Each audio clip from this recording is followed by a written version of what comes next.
pas que je suis un bon réalisateur, je dis j'ai fait un beau film, c'est beau. Certain, c'est que ce film m'a vraiment transformé. Combien de cinéma est important pour nous? Est-ce que les gens ont envie qu'on leur parle de la bouche? Les cinéastes ont besoin qu'on s'intéresse à eux, vous le savez.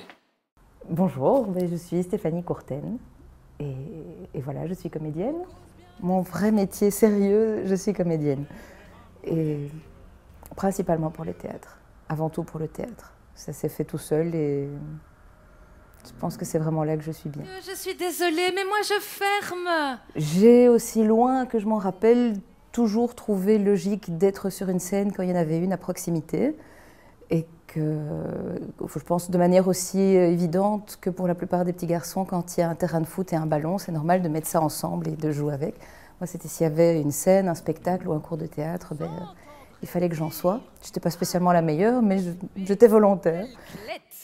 C'est quoi ces inconscients qui jouent avec l'avenir d'Elio? Elle bouge bien. Mais en fait, je trouve ça toujours bizarre de dire comédienne de théâtre, parce que c'est pas vraiment comme si j'avais décidé je veux faire du théâtre ou je veux faire du cinéma ou je ne veux pas faire du cinéma. Le théâtre, c'est venu tout seul et le cinéma pas. Alors, il y a deux options, pardon. Soit c'est un endroit où j'ai vraiment pas ma place et c'est pour ça qu'elle ne s'est jamais faite.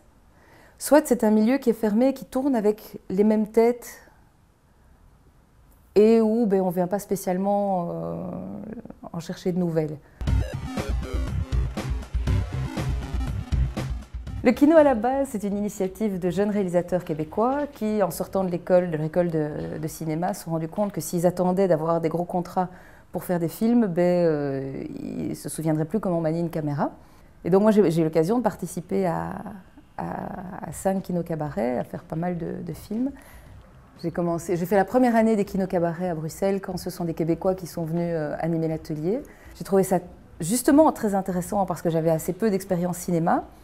Mais au bout d'un certain temps, j'ai trouvé que ça commençait à devenir frustrant parce que la plupart des réalisateurs étaient plus occupés à jongler avec des problèmes techniques et des impératifs liés à la durée ou à leur inexpérience et aucune disponibilité pour guider les comédiens. Et je trouve que ça fait quand même partie du boulot, c'est qu'a priori, dans ma vision des choses, le réalisateur ou le metteur en scène est censé t'amener là où tu ne vas pas aller par toi-même. Et donc, au bout d'un moment, j'ai eu l'impression que je ne faisais que ce que je savais faire.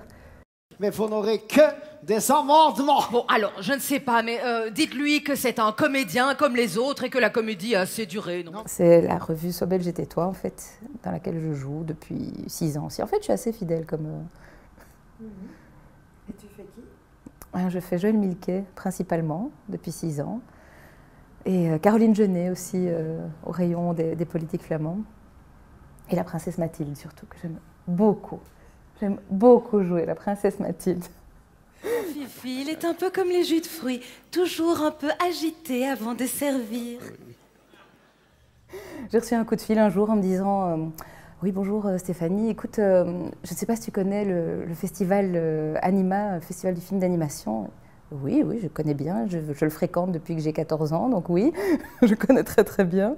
Eh bien, le présentateur actuel a décidé d'arrêter. Est-ce que ça te dirait c'est la semaine prochaine. Et puis voilà, moi, c'était... Noël est tombé au mois de février, parce que c'était le plus beau cadeau qu'on puisse me faire.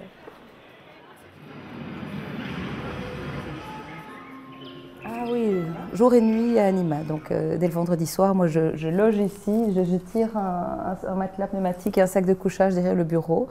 Et je ne quitte plus Flagey pendant toute la durée du festival. Mais le gros avantage, c'est comme je suis une folle dingue de films d'animation, les questions, j'ai jamais trop de difficultés à les trouver puisque je demande ce que moi j'aurais envie d'entendre comme... ce pourquoi j'ai envie d'avoir des réponses.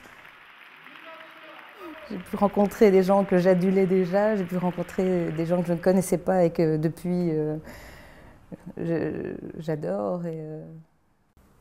Pour l'avoir vécu en tant que spectatrice, j'aimais bien l'ambiance, je trouvais ça magique et j'étais toujours curieuse de voir ce qu'on allait découvrir, soit chez les jeunes animateurs, soit dans les gros studios. J'avais cet appétit-là, mais maintenant que j'en connais les coulisses et que j'ai le plaisir d'être vraiment bien ancrée dedans et d'y revenir chaque année, je me rends compte qu'en plus derrière, c'est une équipe de passionnés qui cherche vraiment à créer un beau festival attirant, qui soit attrayant pour tout le monde. Moi, ce que j'essaie toujours de me dire, c'est que c'est pas moi qui compte, c'est le film. Que c'est pas moi qui suis importante, mais le réalisateur, l'animateur, l'acteur, s'il y a quelqu'un qui est là. Et que moi, je sers juste de rehaussoir. C'est juste moi qui vais le mettre dans la lumière, le pousser dans la lumière. Et je pense que ça, c'est une chose qui est importante, c'est que c'est pas moi qui viens faire mon spectacle. Bon, quand il y a des problèmes techniques, évidemment, je n'ai pas peur de mouiller ma chemise et de faire l'andouille moi-même, mais a priori, je ne viens pas pour me montrer, je viens vraiment pour présenter. Donc pour moi, une présentation doit être courte, dynamique, rapide, parce qu'en fait, les gens sont peut-être contents de me voir, mais ils ont surtout envie de voir le film. Alors voilà, moi je n'ai plus rien à ajouter ce soir. Je vous remercie pour votre présence, pour votre patience, pour votre attention. Et je vous souhaite une excellente soirée et j'espère vous revoir tous l'année prochaine pour Anima 2012.